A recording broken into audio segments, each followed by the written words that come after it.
Welcome to the Neighborhoods video presentation. Here we will discuss our policy approach to the different neighborhoods within the MDP. Based on the age and context of our different neighborhoods, we have developed tailored policy approaches. We have divided the neighborhood sections into the following specific policy areas. General neighborhood, these policies apply to all neighborhoods. Downtown, these policies are further divided into sub-policy areas to best serve each area. Established neighborhoods, these apply mainly to Pineview and Sheridan. Developing neighborhoods, which apply to the neighborhoods still being built out, South Fort and West Park. And future urban area, that address the lands annexed in 2020. In March, administration hosted a public focus group, followed by an online engagement for residents on the neighborhood policy sections.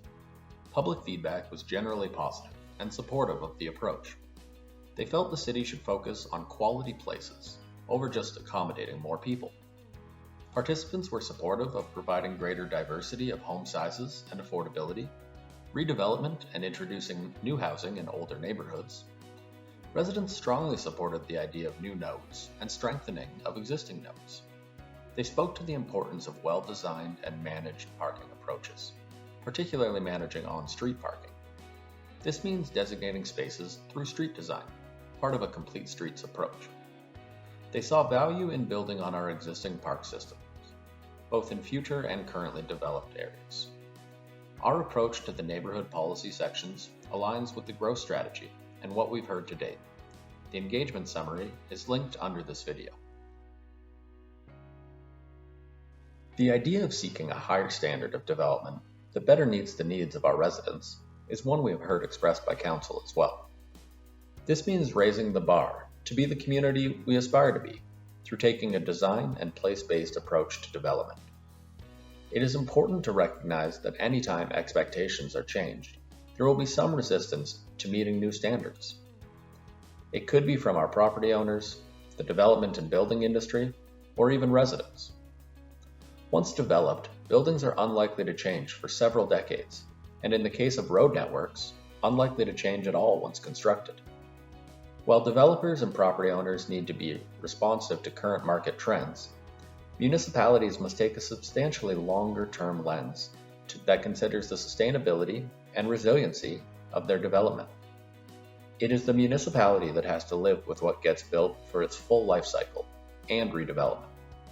Great places never go out of style, but all places shift and redevelop over time. The policies area map shows the full extent of our major employment lands policy area. We have the future urban area, South Fort and West Park as developing neighborhoods. They are relatively new in development terms and continue to be built out. Pineview and Sheridan make up the established neighborhoods policy area. They have similar declining demographics and were built between 40 and 60 years ago. Downtown is its own policy area that is further specialized, as we'll discuss later in this video. Clover Park is identified as a special study area because it is a unique development pattern and distinct service level from the rest of the community. Developments here range from the 60s to the early 2000s and warrant specific consideration. This is our community framework map. It is an overarching demonstration of our approach to this MDP. You will see nodes identified on the map. Nodes are areas of activity where people and transportation routes congregate. Some are more recreational, some are more commercial.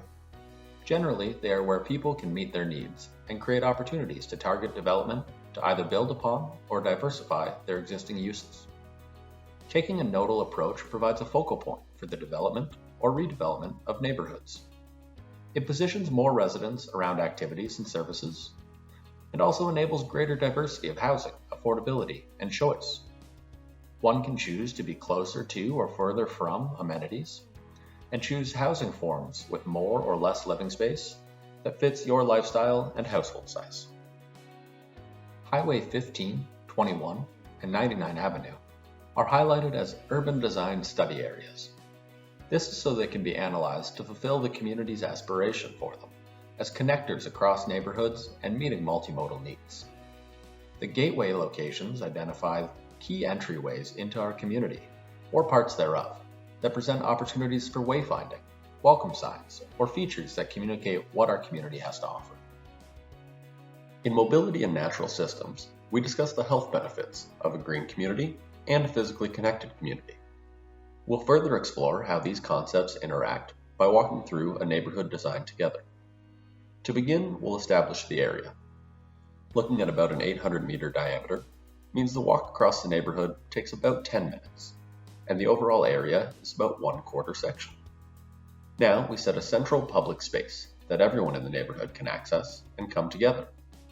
Our roads are laid out in a connected way, with higher capacity routes connecting across the full neighborhood, supported by a series of alternate routes. So there are many easy ways to walk, bike, and drive. Neighborhood scale services will be given a centralized location in the neighborhood.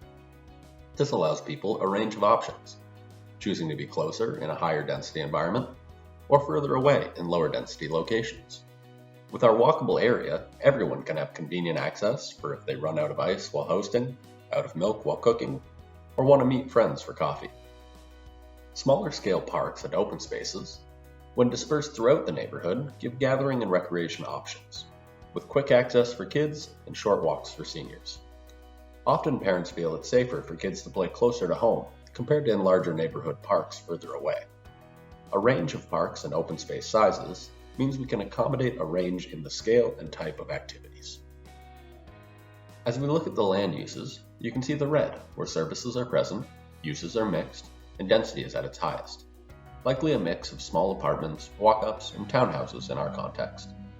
This steps down to the darker yellow, medium density, like townhouses, that also follows the major transportation corridors, while the lighter yellow, low density housing is further from these areas. The layout of this neighborhood provides natural wayfinding, guiding people to the public spaces through sightlines. It provides a diversity of housing, so residents have options to transition through different types of housing throughout their life in the same neighborhood. It provides a variety of services nearby for convenience and for less mobile residents, as well as a variety of transportation options and community amenities, so we can be out in the community together, meeting our social, health, commercial, and economic needs. Not every neighborhood will look exactly like this, but the concepts form the foundation of great neighborhoods.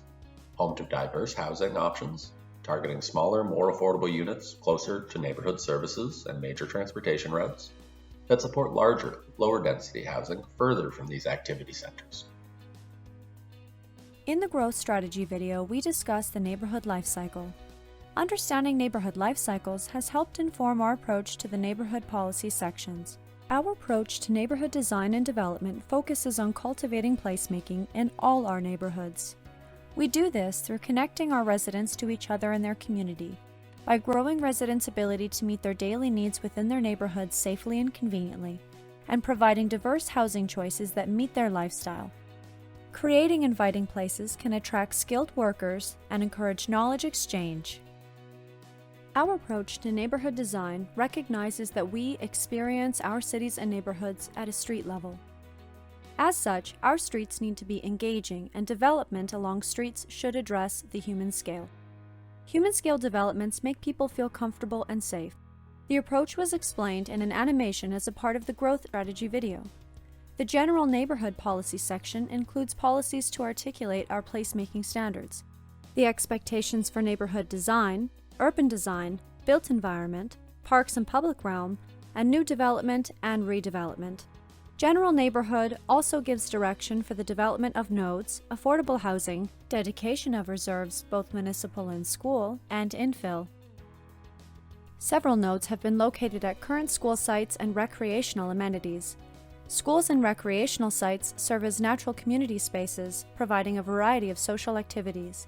These are also something families need access to, and families benefit from more affordable housing types nearby. Some of these sites have been identified for replacement by the local school boards. Once the provincial funding is secured for the replacement of schools, those schools will be located on new sites in developing areas, leaving former school buildings and grounds in need of a new future. This is why our general neighborhood policies conceive of not only the first life of school sites, but also their second life in the community. From here, we will take a look at policies specific to individual policy areas. Downtown consists of the core, fringe, and 99th Avenue corridor. The core will continue to foster a unique Main Street-style commercial atmosphere. Residential will be accommodated largely above the main level. New development will be targeted towards underutilized sites. We will pursue the current scale of development in the downtown core to keep its charm in new and redevelopment projects. The target of 100 dwelling units per net residential hectare is exceeded in areas of the core, such as the blocks around City Hall. The core will be supported by moderate growth of the population in the surrounding downtown fringe. Intensification of this area will be subtle and of a lesser scale than the core, but create opportunities to open this neighborhood to more families. The greatest intensification to support the downtown will be targeted toward the 99th Avenue corridor so it can serve as a higher density, multimodal spine supporting the core. In the core and fringe, the intent is to build upon and intensify the existing development pattern. With the 99th Avenue corridor, we recognize there are opportunities for new development patterns. Our established neighborhoods have policies designed to build on the municipal and private investments already made in these areas and open them to a new generation of residents. These neighborhoods have experienced a general trend of population loss, particularly seeing a decline in their youth populations. Opening these neighborhoods up to growing families and young adults, along with ensuring housing that encourages people to age comfortably in their neighborhood, will be key policy moves for the longevity of these neighborhoods. For more information on the demographic trends of downtown and established neighborhoods, please visit the Growth Strategy document and video. Our developing neighborhoods are currently still being built out and receive development direction from our current area structure plans. We do not anticipate a significant change in land use, density, and major road layout for these neighborhoods. The intention of this section is to make adjustments to their development that better align them with the community's current aspirations and produce a standard of development that our community will be proud of. Future outline plans and subdivisions will be reviewed through a placemaking lens and are expected to display higher design standards in accordance with the direction set in this MDP. The future urban plan areas do not currently have a broader planning framework. When and how our community chooses to open these lands will be a plan-critical move. Residents told us they wanted the city to be restrictive in this area. They felt development on these lands should be delayed and only initiated when necessary. The developing neighborhoods have sufficient lands to meet our growth needs well past 40,000 residents. When we consider restoring the population of our established neighborhoods and growing downtown, this will take us even further. With our growth projections, it would be anticipated that this plan would be updated prior to the new neighborhoods needing to be approved. Thank you for viewing the Neighborhoods video presentation.